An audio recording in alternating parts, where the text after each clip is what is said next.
Okay, Mishnah Zayin. Echad shor v'echad kol behema l'nefilas habor.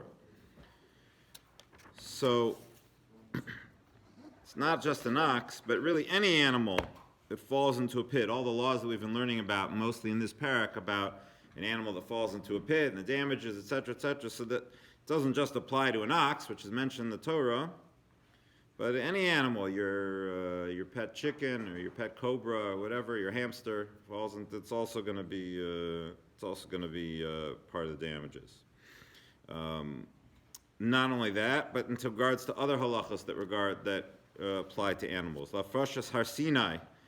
Now, this is not exactly halacha that's practical for us today, but it's from this coming week's parsha, right? That the animals had to be far away from Har Sinai. The Torah says that your behemoth, or an animal that comes close to Har Sinai can't be. So, at the time, those who left Egypt, that they brought their pet crocodile with them or whatever along, that would not be allowed to be close to the mountain.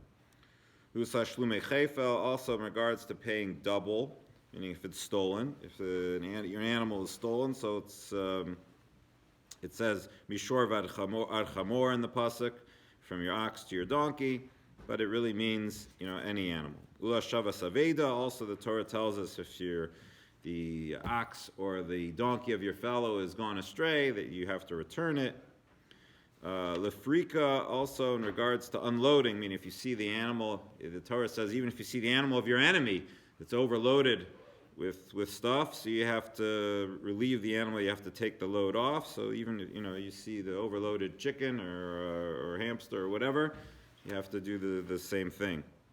L'chasima, also in regards to muzzling, that you're not allowed to muzzle the animal as it's walking through and needs to be able to eat.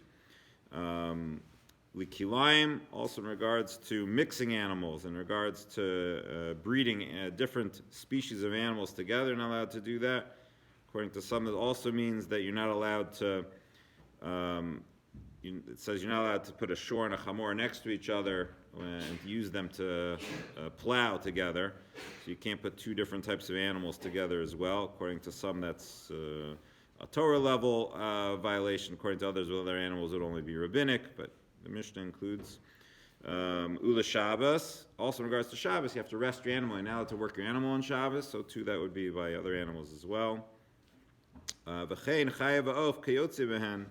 And so too, in regards to all wild animals and birds, and they are like them. Meaning they are like them in regards to shor and chamor, and in the fact that they're mentioned in the Torah, just like them.